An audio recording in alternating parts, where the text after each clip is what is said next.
ก็อีกบ่ดนเขาเจ้าก็คงจะตามไทยตามประเทศไทยไปเนาะสบายดีท่านผู้ชมกับบรรยากาศตอนกลางคืนอยู่ที่โฮจิมินห์ซิตี้เนาะเดี๋ยวจะพาไปย่างเลาะเบิ่งบรรยากาศเลยตอนกลางคืนอยู่ในโฮจิมินห์ซิตี้เฮาจะเป็นจังใดเนาะเดี๋ยวจะพาเขาจะไปทางไหนล่ะเข้ามาผิดทางบ่เนี่ยอ๋อเขาว่าจะไปเบื้องฟ้าคุ้นตอนนี้เราลงมาจากตึกสกายเด็กตึกสกายเด็กนี่ไซกอนสกายเด็กนะเขาขึ้นไปเบิ่งวิวหลายคนน่าจะได้เห็นวิดีโอผ่านมาแล้วนะวิวก็สวยงามเลยวิวอยู่ที่ใจกลางเมืองไซงอนแห่งนี้แล้วก็เขาลงมาตึกนี้ก็พอเขาเจ้าเลิกเรียกเลิกงานแล้วเขาเจ้าก็ลงมาจากตึกกันหลายคนหลายอันนี้ก็คือรถมาครับว่าจะเป็นแท็กซี่เป็นแก๊ปเป็นอย่างมาครับเอาคนอยู่ด้านหน้าตึกนี่คือขึ้นเลย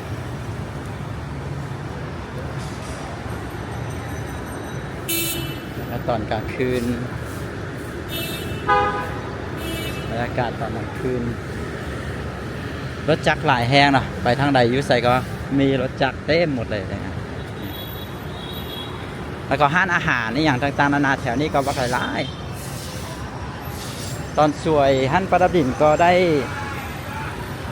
ด้มายางเลาะแถวนี้เทื่อนึงแล้วเนาะเดี๋ยวเขาจะยางไปที่เขาจะมีฝากเงินได้นี่รถจักรนี่แล้วก็แถวนี้มันจะมีห้านอาหารห้านกินดื่มบอกห้านอย่างทุกคนแน่ใจคนเขาเจ้าก็จะมาจอดรถแล้วก็มากินข้าวกินน้ำกันอยู่แถวนี้จะมีตึกมีอย่างอยู่แถวนี้แน่นะคนที่อาศัยอยู่แถวนี้ก็ลงมากินข้าวกินน้ำกันช่วงแรงๆแต่นี่ก็เป็นเวลา6:22 นาที6:22 นาทีจุดนี้ฮันจะเป็นจุดใจกลางตัวเมืองใจกลางตัวนครนะแล้วเดี๋ยวเขาสิยางไปทางพูนวันทันได้ไปเชื่อ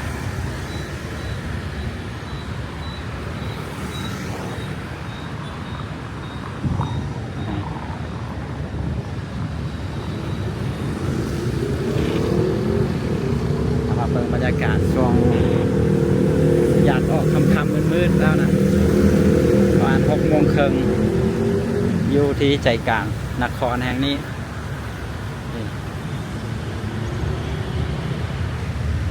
ครับพุ่นก็จะเป็นสายน้ำมาอยู่นี่2-3 มื้อแล้วยังบ่ฮู้เลยว่าสายน้ำมันซื้อว่าสายน้ำอีหยังเพราะว่า เขาบ่ฮู้สิถามผู้ใดหั่นล่ะเนาะแล้วก็บ่มีจังหวะได้ถามคนก็จะออกมายางลิ่นกันหลายพอสมควรรถการสัญจรอันนี้มีไฟแดงอยู่วันนี้สวัสดิ์เสวยคักนะมีลมพัดเย็นบ่ได้ฮ้อนหลายช่วงแรงๆมาเพราะแต่เป็นตกดินมาก็ถือว่าโอเคเลยแถวนี้จะมีห้านค้าห้านอาหารหลายโดยเฉพาะห้านคาเฟ่เนาะโอ้คนเวียดนามเขาจะมักคาเฟ่ขนาดเลยห้านคาเฟ่นี่แบบบางทีมีเป็นทั้งหอมทั้งเส้นทางทั้งเส้นก็คือแบบว่าเป็นนั่นห้านคาเฟ่เรียนกันเลยเป็นคาเฟ่นะแล้วประเด็นสงสัยอย่างหนึ่งก็คือว่าช่วงประมาณมื้อประดินมานี่ก็คือบ่ได้เป็นเสาร์อาทิตย์เนาะแต่ว่าช่วงประมาณจาก1:00-2:00นะประเดี๋ยวเห็นเขาเจ้านั่งอยู่ห้านคาเฟ่กันเต็มหมดเลยห้านคาเฟ่แต่ละห้านนะแล้วสงสัยว่าเขาเจ้าบ่เฮ็ดเวียกกันมาหรือว่าเขาเจ้าเฮ็ดเวียกออนไลน์กันหรือว่าเขาเจ้าหาเงินออนไลน์กันแล้วเขาจะมานั่งอยู่ห้านคาเฟ่บ่หรือจังได๋ส่วนหลายที่เห็นนั่งนี่ก็เป็นแต่คนวัยรุ่นกันทั้งนั้นเลยห้านอันเครื่องกินเครื่องดื่มแบบพวกที่มีชื่อเสียงอย่างก็จะมีเปิดอยู่หมดแถวนี้สตาร์บัคอย่างก็มีหมดเลยแถวนี้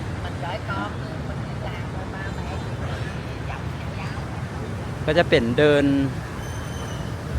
เป็นเดินไปเครื่องกลางนี่แล้วก็สองข้างก็คือจะเป็นห้านค้าเป็นห้านอาหารเป็นอีหยังต่างๆนานา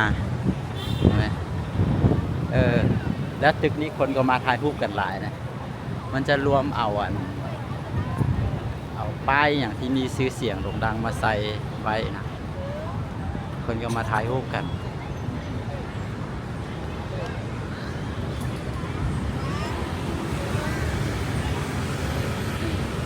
นั่นก็เป็นสีสันอีกแบบหนึ่งนะคนก็เลยมายืนถ่ายรูปกัน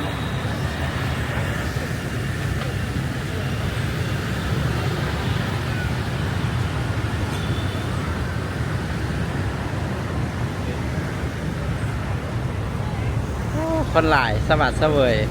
คักอิลีเนาะแล้วไม่คนทั้งนักท่องเที่ยวทั้งคนในพื้นที่นะเขาจะมีเลขนำอ่ะมีขายลอตเตอรี่นำลอตเตอรี่ของเวียดนามอ่ะความจริงบอนนี้คนมาถ่ายรูปหลายๆนี่ถ้าสังเกตดีๆก็จะน่าจะเป็นห้านกินดื่มนะทุกคนเป็นบาร์เป็นอย่างสิฮันประมาณท่านน่ะแล้วก็จะมีของแต่ละห้านเนาะว่าจะเป็นชื่อของเครื่องดื่มที่มีชื่อเสียงอย่างประมาณนั้นน่ะเต็มไปหมดเลยคนก็มาถ่ายรูปกันหลายจุดนี้เดี๋ยวเขาจะย่างไปต่อนะนี่ก็จะมีงานอย่างอยู่นี่งานหน้าก็แล้วละกำลังเก็บอยู่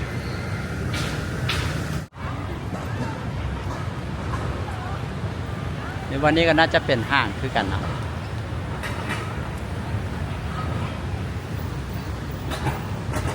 เอายางมาจัดจุดแล้ว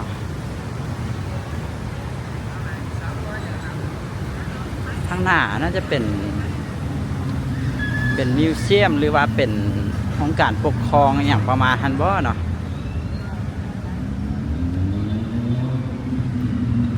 อันนี้ก็เป็นส่วนเป็นอย่างแบบนี้สวยงามเลยวันนี้ก็งามนะสวัสดิ์เสวยดี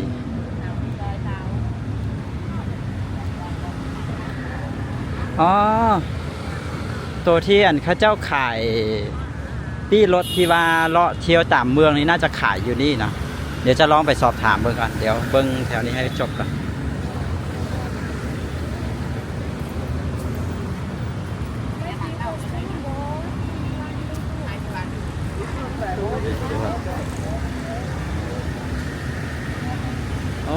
งามเลยวันนี้กัน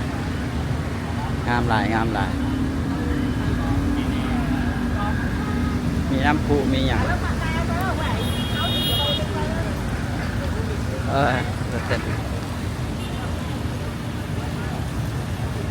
อันนั้นน่าจะเป็นอันนั้นบ่เป็นอะไรอย่างเนาะ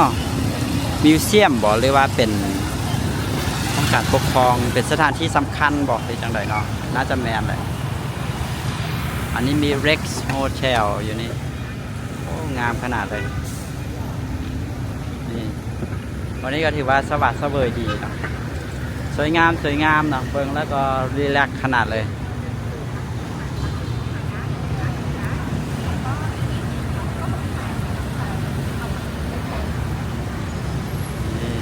เราสามารถย่างไปทางใดวะย่างไปนี่เลยวะ สามารถไปบนท่านได้อยู่บนท่านก็มีคนไปถ่ายรูปอยู่ท่าน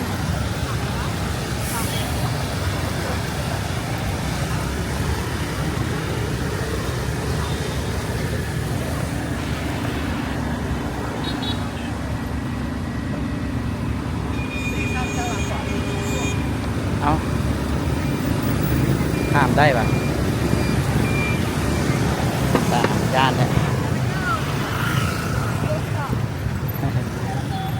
เขาบอกว่าต้องหยุดสันย่างไปได้เรื่อยๆอันนี้ก็จะเป็นส่วนเป็นอย่างประมาณนั้นทุกคนสวยงามเลยอยู่ในกล้องอาจจะเบิ่งออกมืดๆแน่เนาะเพราะว่ากล้องเราถ่ายแสงน้อยบ่ค่อยโอเคปานใดสวยงามเลยนี่สวยงามเดี๋ยวเขาจะถามข้าเจ้านี่ก่อนว่าตัวที่เขาจะไปขี่รถเลาะเบิ่งชมวิวตัวเมืองหั่นนะคนหนึ่งเท่าไหร่จะซื้ออยู่นี่เลยวะ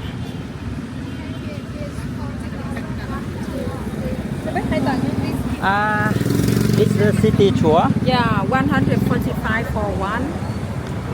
One round around 1 hour. Come back here. ฮะโอเคท่านผู้ชมเราได้ปี้แล้วนะเราได้ปี้ที่จะขี่รถนี้เลาะเที่ยวเลาะเบิงตัวเมืองแล้วประมาณใช้เวลาประมาณ1 ชั่วโมงในการขี่รถเลาะก็ราคา100โมเมนต์100ได้145,000 ดองนะ145,000 ดองในการเลาะกะที่เลาะตัวเมืองแล้วก็กลับมาส่งอยู่บนเก่านี่นะต้องพาไปต่อไปได้แล้วอ่ะ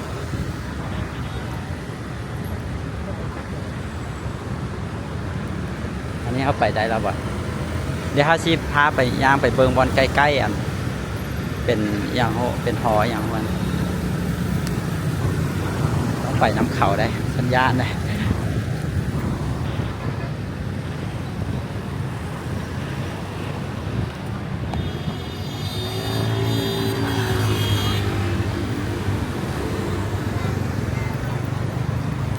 การข้ามทางอยู่นี่ต้องอันนั้นขนาดเลยวันนี้เขาสิไปเนี่ยเดี๋ยวเขาก็สิไป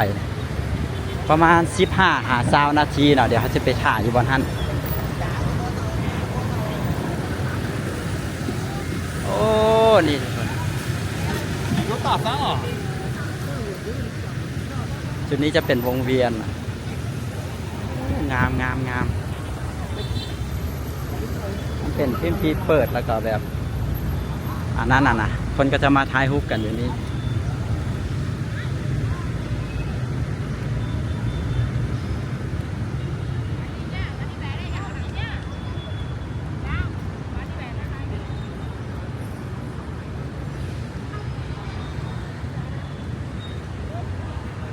อันนี้เป็นอนุสาวรีย์ประธานไกรสอนโมเมนต์ประธานไกรสอนประธานโฮจิมินห์ก็จะเป็นที่มาของชื่อเมืองแห่งนี้นะตั้งแต่ปี 1890 หาปี 1969นะโฮจิมินห์ซิตี้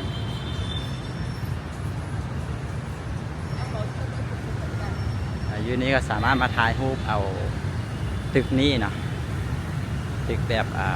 สไตล์เก่าๆสวยงาม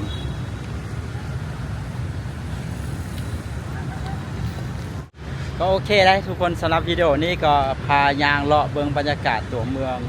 โฮจิมินห์ซิตี้ในตอนกลางคืนโดยเฉพาะจุดที่เป็นเซ็นเตอร์ของเมืองโฮจิมินห์ซิตี้แห่งนี้นะทุกคนก็สวยงามเลยเบิงตึกข้างหลังนี่สวยงามแล้วก็แบบความรู้สึกก็คือสวัสดิ์เสวยแล้วก็เป็นตามมายางเป็นตามมารอบวันหน้าแปลกที่คนจะออกมายางเลาะเบิงวิวเบิงบรรยากาศกันลมก็พัดเย็นสบายในตอนนี้นะคนก็ออกมาหลายแล้วก็เบิงมันสะอาดสะอ้านดีก็มีความเจริญรุ่งเรืองนะก็ยินดีกับคนเวียดนามกับประเทศเวียดนามที่กำลังพัฒนาไปในทิศทางที่ดีขึ้นเรื่อยๆเนาะแล้วก็เศรษฐกิจของประเทศเวียดนามของเขาก็กำลังดีขึ้นเรื่อยๆแบบจะว่าจังไรเขาเจ้าเป็นกลายเป็นประเทศในอาเซียนที่ส่งออกไปอเมริกาน่าจะหลายที่สุดแล้วก็จังไรคือทุกสิ่งทุกอย่างเขาเจ้าดีขึ้นหมดเลยเพราะว่าจะเป็นการปราบคอร์รัปชันการปราบโกงอย่างนี้นะเขาเจ้าก็เอาจริงเอาจังเขาเห็นให้ประเทศเวียดนามเขาเจ้าเจริญขึ้นมาแบบทันหูทันตาแบบเห็นได้อย่างชัดเจนเลยนะแล้วก็คนเวียดนามเขาเจ้าเป็นคนขยันขันแข็งแล้วก็ประหยัดหลายคนหู้จักกันดีเนาะก็แน่นอนว่าด้วยทรัพยากรมนุษย์ของประเทศเขาด้วยภูมิศาสตร์ของประเทศเขาแล้วก็ด้วยผู้นำของประเทศเขาเนาะก็ให้ประเทศของเขาพัฒนาขึ้นอย่างว่องไวเลยก็อีกบ่ดลพระเจ้าก็คงจะตามไทยตามประเทศไทยไปเนาะก็ชมเชยส่วนประเทศลาวเขาก็ฮักดีขึ้นไปตามลำดับเช่นเดียวกันนะก็เว้ามาหลายแล้วเดี๋ยวเว้าหลายจะผิดหลาย เดี๋ยวก็ได้ขอจบวิดีโอนี้ไว้แต่เพียงเท่านี้ขอขอบใจทุกคนที่เข้ามาเบิ่งไว้เด็ดพบกันวิดีโอต่อๆไปจากช่องปาราบินอยู่ที่ประเทศเวียดนามโดยสบายดี